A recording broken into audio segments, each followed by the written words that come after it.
hemos hecho los deberes y vamos a poder, aunque más lentamente, vamos a poder seguir transformando Bilbao.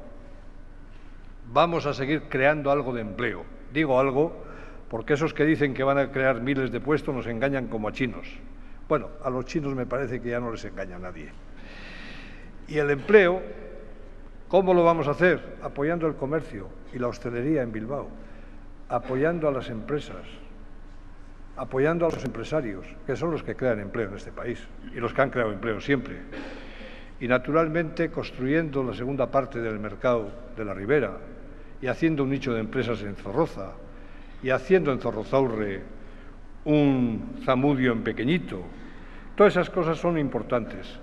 ¿Y cómo vamos a hacer todo eso? Con alianzas con todo el mundo, pero fundamentalmente con la Diputación de Vizcaya. Nos ha ido muy bien. Bilbao-Vizcaya, pi al cuadrado. Nos ha ido fantásticamente. Y yo le tengo que agradecer, y lo hago públicamente, al diputado general de Vizcaya, que ha tenido un pacto con nosotros, nos ha apoyado y nos ha ayudado muchísimo.